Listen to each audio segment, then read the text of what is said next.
Hello everyone, Gameplans here, and today I want to bring to you my current dash list that I've been playing in events, and I played in some competitive events. And it's a dash midrange list that has the transformation to go dash aggro. So you have both plans, and depending on which hero you play, you have a different plan. You can see those plans in the end of the video after the deck tech. I played this deck in a big RTN and I lost to Dromai and Bravo, and those decks were piloted by top 35 ELO players in the world, so pretty good players. I missideboarded against Bravo thinking they were going full control, but the players switched from the full control list that they played the day before to a Bravo aggro list, and this cost me the game. Also, I've been playing the same list in some online leagues. I'm currently 5-1 with it, and I'm feeling pretty good with the list. I would like to remind you that this is not the only possible dash list. There are multiple cards you can play in dash, multiple versions, but this is my current preferred list, but you can play any other version of dash. You will notice that there are few key cards missing in the deck, such as Command and Conquer or Erase Face. The most noticeable card that is missing is Dissolution Sphere. I played with it for a bit and I did not like it just because it doesn't block. And setting up against Fi is kind of rough. You need two cards and sometimes you don't have the luxury to do that. For this reason I cut the card. Although it's pretty good against rune-bloody heroes, I feel like we can beat it with the aggro plan anyway without having Dissolution Sphere as access. Dissolution Sphere helps that matchup, but it's not necessary. As I said, after the deck tech, I will show you which plan to play against which hero. Please stay tuned.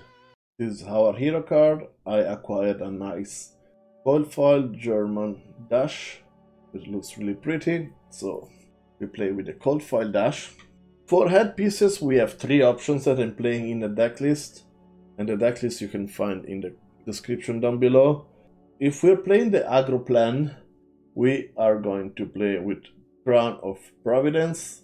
This also will come in against Guardians, even when we are enacting the midrange plane, because it's a guaranteed block for 2.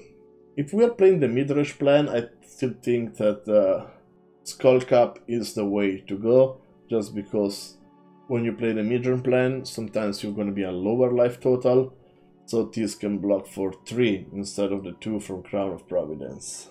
And if we play against Wizards, I'm going to play the Visiatronic Model I. I think this card is still worth a sideboard slot, just because if you face the Wizards, you kind of want an extra Arcane Barrier. So these are the 3 head pieces depending on the matchup. Then as far as boots, we only play with the Achilles Accelerators. Here we have Achilles Accelerators. This is Arcane Barrier. This is multiple uses with a Destroy to gain an action point.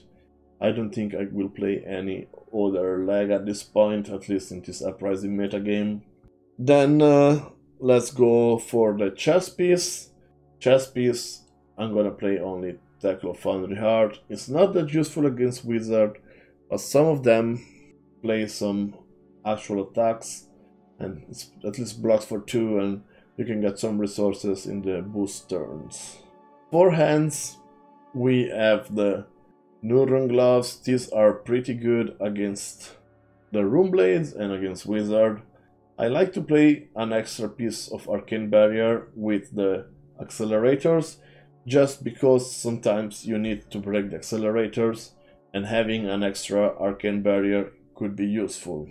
And the other piece of hand, of course, it's the almost staple for dash for now, is Goliath's Gauntlet, just to push in some extra damage and make the few cards that have on-hit effect being able to go through 2 cards, so they need to commit 3 cards to block them.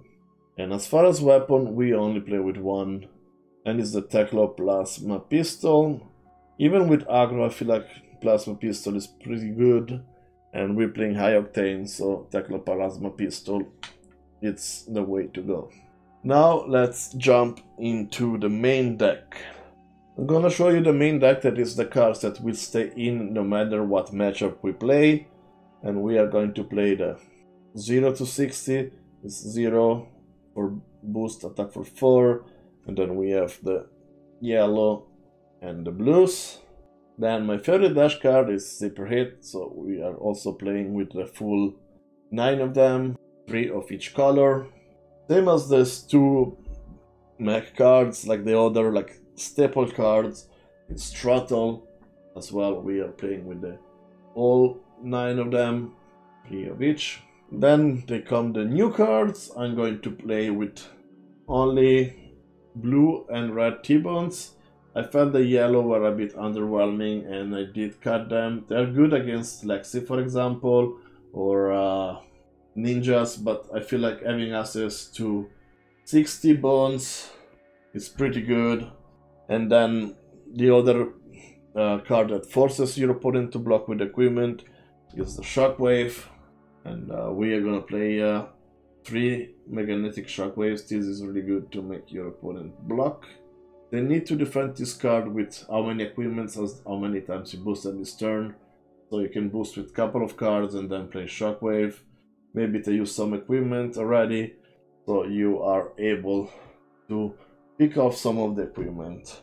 Then in the main deck, as finishers that will never come out, it's the payload. We are playing with the 3 red payloads.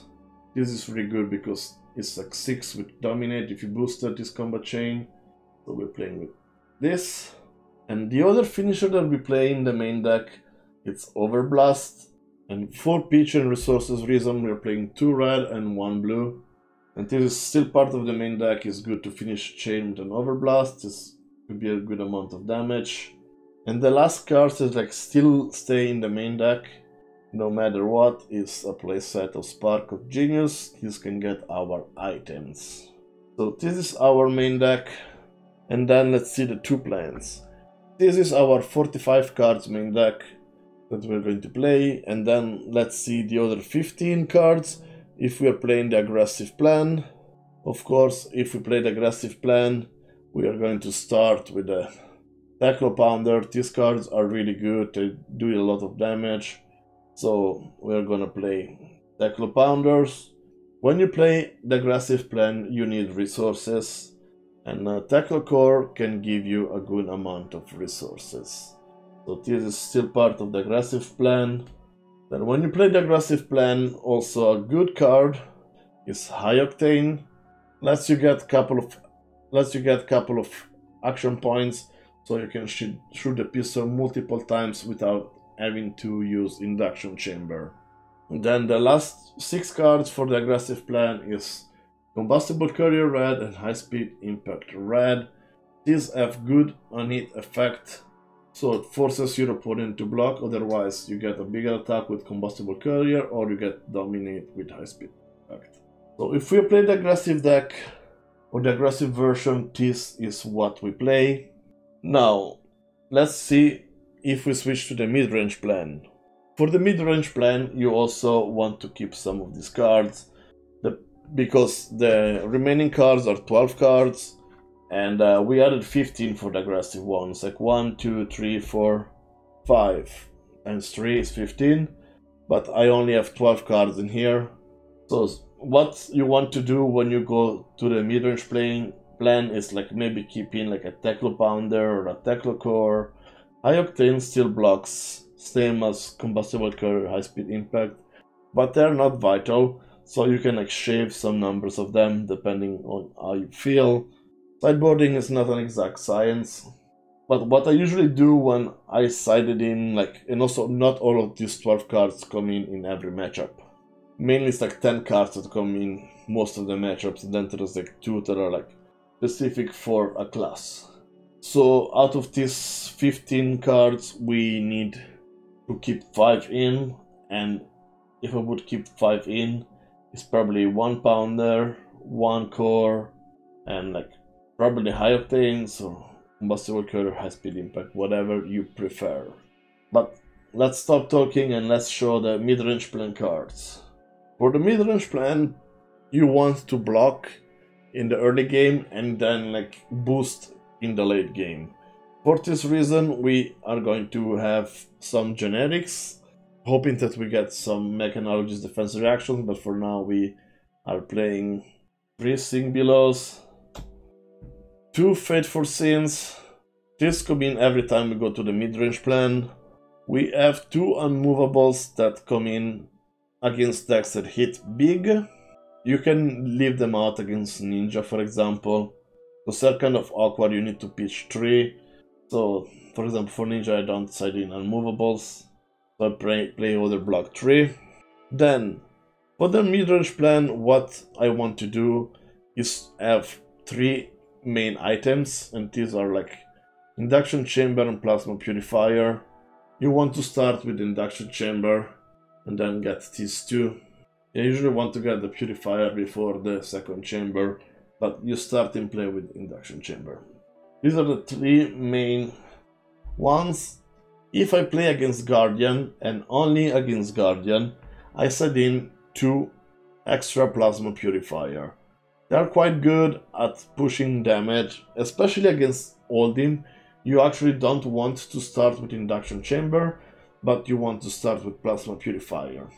Just because Rampart is prevalent in Oldhim and Crown of Seeds is still not banned in CC, so you want Plasma Purifier to push in extra damage before playing Induction Chamber. Because if you have Induction Chamber, you leak 1 damage with the first pistol attack and the second pistol attack is fully blocked. Whether if you play with this, with less resources, you put in more damage. So these are only against Guardians. These also, they're good against some Warriors.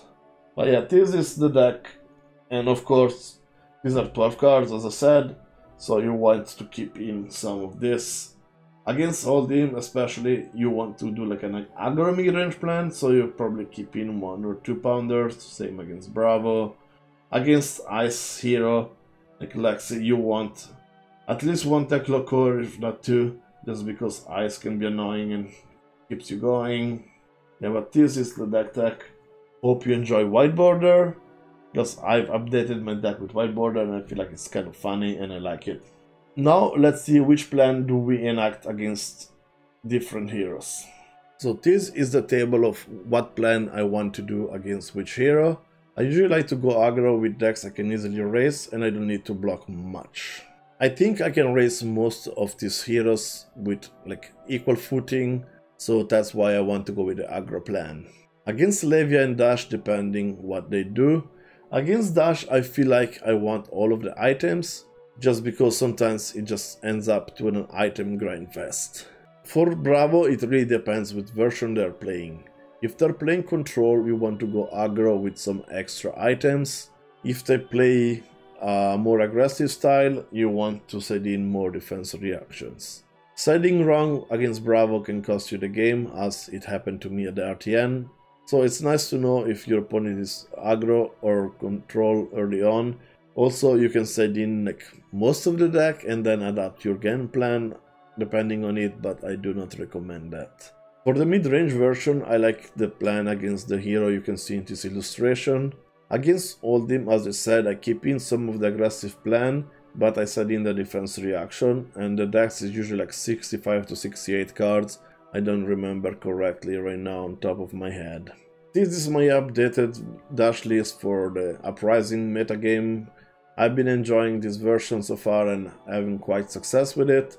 Let me know what you think about this version, or if you have any other Dash ideas. If you reached this part of the video, please let me know in the comments which is your favorite Dash card, and you will be entered in the giveaway for this playset of Heralds.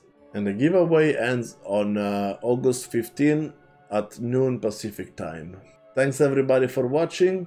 Hope you enjoyed the video. Please leave like, comment, subscribe, and I will see you next time. Bye bye.